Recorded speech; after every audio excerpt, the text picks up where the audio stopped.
Thanks to Brexit, the United Kingdom is beginning to look like it might be falling apart. In 2016, the UK voted to leave the European Union in a referendum the then Prime Minister David Cameron thought he could win. But he lost that referendum and his job. Since then, there's been no real picture of what is going to happen next. But the pressures of that result are beginning to raise questions in Scotland, where nationalists sense the potential for leaving the UK. In the Brexit referendum, the populations of two of its four nations, Scotland and Northern Ireland, voted to remain in the European Union.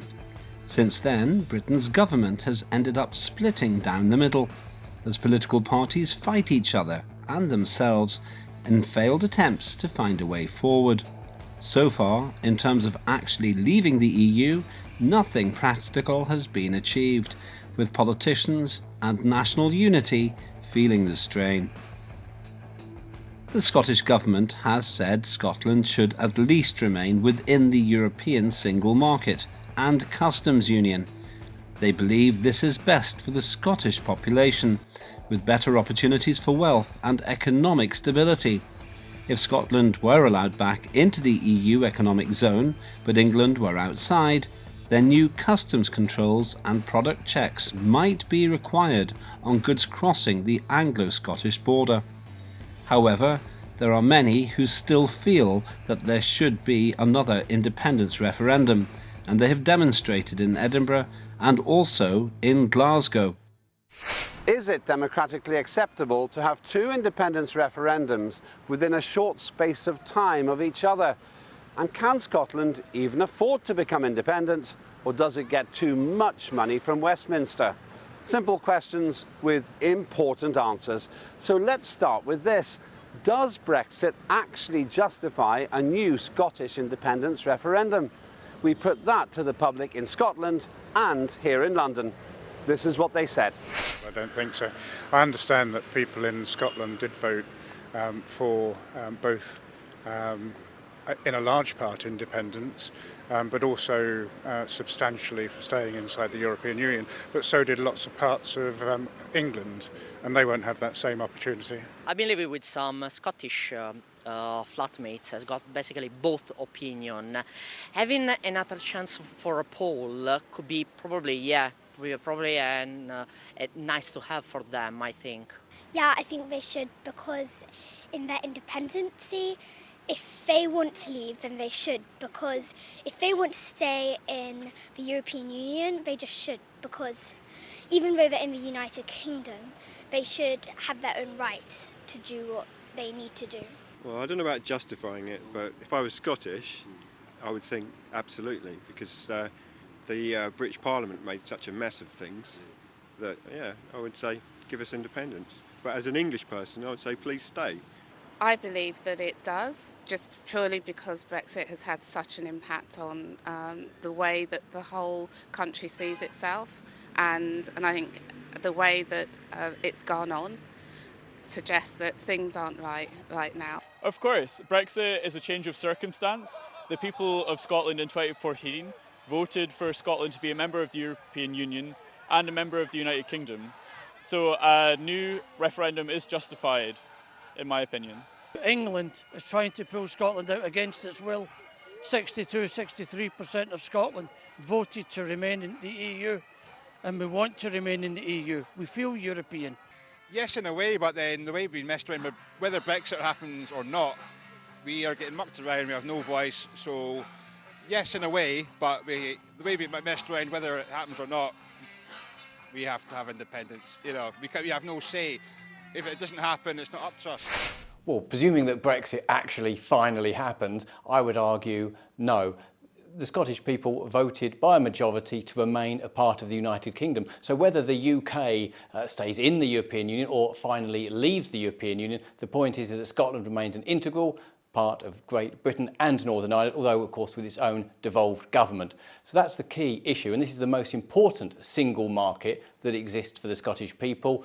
And of course the UK as a whole. The single market of the United Kingdom is far more important to Scotland's economy and England's that we remain together, and so they should actually leave the European Union with the rest of Great Britain, presuming actually Brexit does happen, which is a big if at this point in time? I think for two reasons. Firstly, Scotland voted to remain inside the European Union, unlike England and Wales.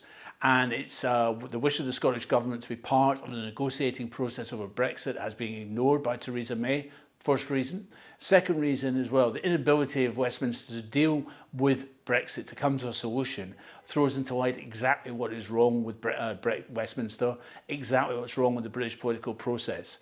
Scotland feels its wishes have been ignored. We've been governed all too often, as now, by a government we didn't elect.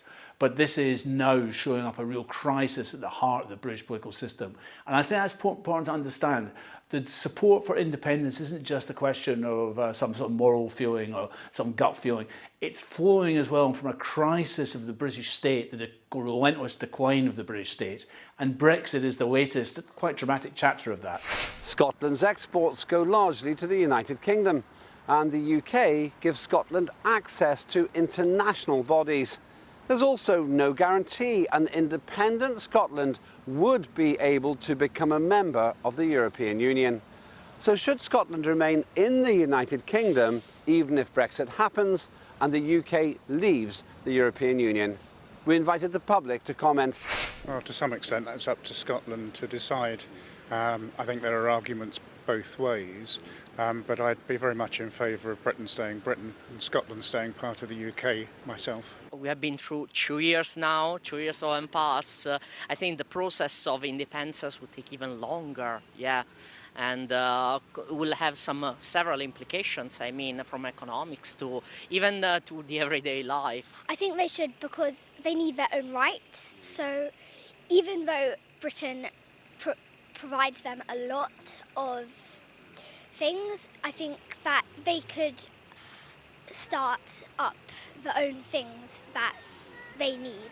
I think if I was Scotland, I would give it a shot and say, well, never mind what Catalonia says and Spain tries to keep us out, we'll be part of the EU, and the EU should take small nations that are European, so I think they should give it a shot. They've got to do what's best for them and protect their future as much as I believe that Brexit isn't protecting our future right now. For myself, it would be worth it. Ireland is also a major exporter to the United Kingdom, and with the Good Friday Agreement, there'll have to be an open border between Northern Ireland and the Republic of Ireland. So it could be the same with Scotland, that there should be an open border between England and Scotland post-independence. The European experiment is to bring as many Europeans together, to work together, to live together. And I think the European Union would be happy for Scotland to be part of that, because we want freedom of movement. We want Europeans to be able to come here, live, work, study, and do what they want without having to get visas or fill paperwork in. I don't think we would ever be discounted from leaving European Union, even although we're part of UK. I think we'll still have access to European Union. Well, that's a fingers crossed. But the second market, I think Nicola Sturgeon's got that under control. I think she's sorted out a plan for that. So. But it's a fact that we'll be welcome in the European Union anyway, so it's not even an issue to discuss. If we're independent, every single country in the European Union, plus after all of them, say Scotland be welcome as a European country, no bother. When the Scottish referendum took place in September 2014 about independence, it was then made quite clear by the President of the European Commission, Manuel Barroso, and by other European Union leaders that if Scotland left the United Kingdom, they wouldn't be joining the European Union. There's a whole host of hurdles that they need to cross. If indeed, for instance, Britain left the EU and Scotland left the UK, which is two very, very big ifs. If Scotland were to then apply to join the European Union, they wouldn't go back in automatically, and they'd have to accept the euro. That would be demanded by the European Union. They'd have to give up control of their fishing waters, which they'd be getting back. They would be losing so much of their self-government that it would be a cost too high. And probably for many Scottish people, and it wouldn't really be true independence. There'd be so many hurdles. Plus, of course, we need to remember the politics. There's many independence movements in other countries in Europe, such as Catalonia in part of Spain. The Spanish people do not want to see Scotland be independent, because otherwise the Catalans can say, well, we can have our independence too, and then other regions of Italy as well could perhaps even break away. It unleashes a big can of worms. Every indication from Brussels is if Scotland was independent, it would be fast-tracked into membership of the European Union. And I think you have to be aware that in many ways, cynically it might be, that people in Brussels look at Scotland as a means of getting some revenge for what's happened over Brexit on the rest of the UK. I think in regards of trade with Britain, not even the most fervent Brexiteer believes that they want trade deals. And a trade deal with Scotland would be obvious. And as in Northern Ireland, there is no desire for anyone for a hard border. We're not talking about immigration checks on the train from Edinburgh to London. So I think all of that means that we can be part of the European Union, but also come to an agreement with the UK. But I think there's another thing. Scotland needs to get away from a declining economy. It needs to diversify further. That was one of the reasons for a lot of the problems economically we had at the time of Margaret Thatcher when the old industries went. We've done well, we need to go further. If there is a significant increase in support for independence in Scotland, should London allow a new Scottish independence referendum? The public said this. It depends what sort of percentage it was. If it was very substantially in favour, then that would be difficult to deny, but not otherwise. I think they should because, as I said before, they really do need their own rights to put in. I would say partly people in England should also have a chance to vote for it because, you know, I think that we'd like Scotland to stay.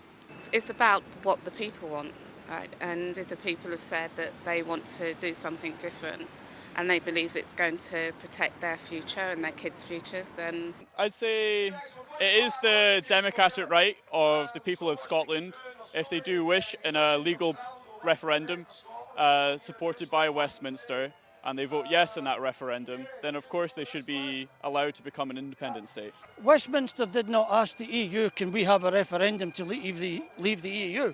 Why should we have to be granted one? You're a sovereign nation.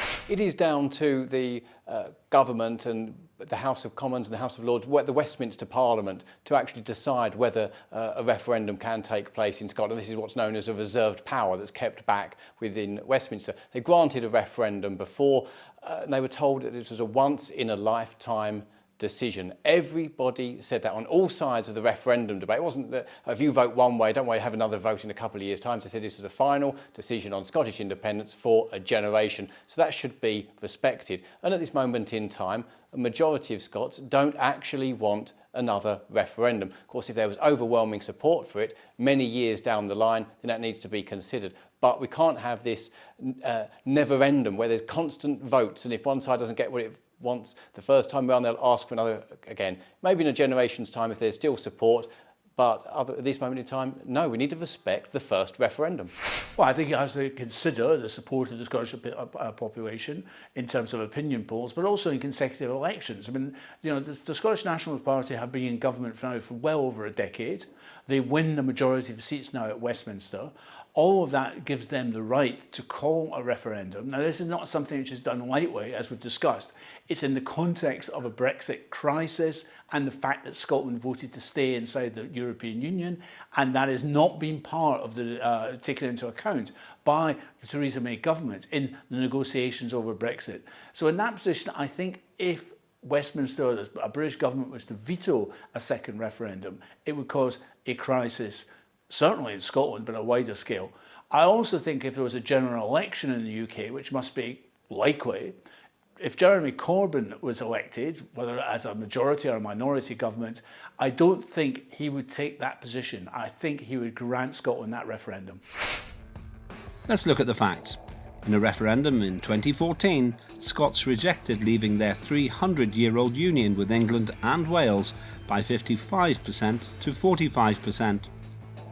But a recent YouGov poll found backing had increased to 49%. In 2016, exports to EU countries were £13.2 billion. By 2017, that had increased to £14.9 billion. Scotland's exports to the rest of the UK are also going up, from £46.7 billion in 2016 to £48.9 billion in 2017. British general elections usually happen every 5 years, but when it comes to holding two referendums on the same subject, such as Scottish independence, how much time should pass between them? We asked the public. Yes, I'd have thought a decade, 10 years. Why? In normal circumstances, because why do you bother the electorate all the time with needless votes? Probably for a principle not overlapping, you should maybe select a date that's not exactly the date of another general election, because it would be, of course, more fair like that. I think maybe even now, because we've been doing this for as long as I can remember, and we just need to do it now. We need to get it out of the way and done with. Maybe let's just see what happens with Brexit. But on the other hand, if I was Scottish, I wouldn't want to leave the EU. So I would say, like, give me the election for, independence right now, before Britain leaves the EU. So good luck to him. How long is this going to go on? Are we actually ever going to leave? It's kind of how long's a piece of string. And I think they will know what's right for them. And in terms of time factor, right now is as good as any, I think. Well, it's all based upon a change of circumstance. It's like a democratic will of the people. That can't be denied or given a set time limit between, say, like 10 years or 15 years. With the Scottish referendum, I think because many promises that were made, especially remaining in Europe, are now being broken, that gives us the right to say, well, things have materially changed. We are entitled to have another say. I think it should be, as Nicola Sturgeon said, 2021, so I think that's enough time after Brexit to realise how much a disaster it might be.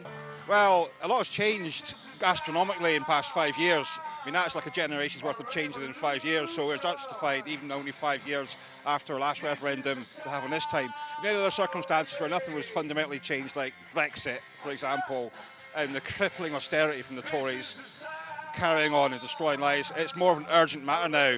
It's a generation or more's worth of stuff happened in the past 5 years that we need to justify a referendum for ourselves.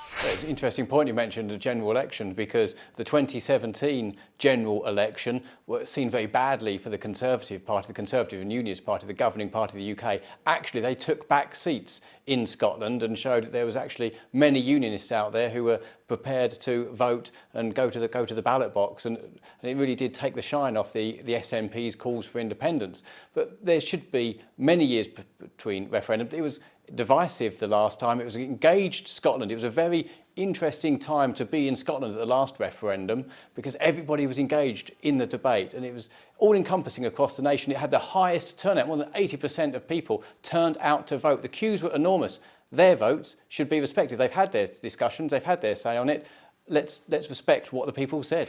I think it's a good question, but I think you have to take into account major political events, and Brexit was one of those.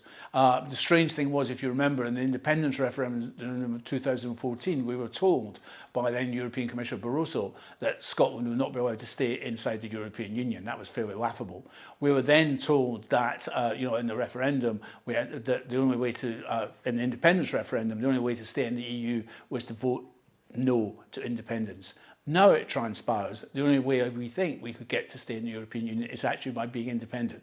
So it's one of the ironies of history, but something has happened here, and I think we have to take into account not just the Brexit referendum, but what's happened since Brexit, the inability of the British government and the British political institution to deal with this issue. That's thrown into light exactly what's wrong with the British political system. Could Scotland's finances and economy thrive as an independent nation, even without the considerable money which London has historically sent north? Here's what the public think. There was a time in the 70s where they might have done, but I think now it would be difficult. They'd become poorer. The immediate risk would probably be the managing the everyday commons, the customs. The everyday bureaucracy, everyday activities. That would be probably the first more important constraint. Yes, I think they can, because they can do what they need to do to make all of the things that Britain has provided for them to help. Well, I think if you look at the kind of trajectory for Britain as a whole, I think we're a bit stuffed anyway. We've sold off our family silver. All the big companies have been sold off. I think, apart from the City of London, there's not much keeping us afloat in the UK. Well, independently, it might change where people put, big organisations. It could change how they're viewed. being outside of Britain might give them opportunities that they might not have now. Who can say? I know we hear about handouts a lot, but we also know that they do have industries up there, and it seems to be thriving. When I've been up there, it's quite a thriving economy. So, you know, and not only that, how's Brexit going to impact our economy anyway? And we have a lot of cultural exports as well. Many tourists come to Scotland to experience what we have to offer, whether that be our history, whether that be our culture, whether that be our dress or our Highland dancing. I think we have a lot to offer the world, and the world has a lot to offer us. I think England may have the problem, which is one of the reasons I think England want to hold on to Scotland so strongly. They need the revenue from oil, from gas and from whisky. We are water rich, for example, and we have energy galore, oil, whatever, but with water and energy and whisky as well too. I think we'll do all right.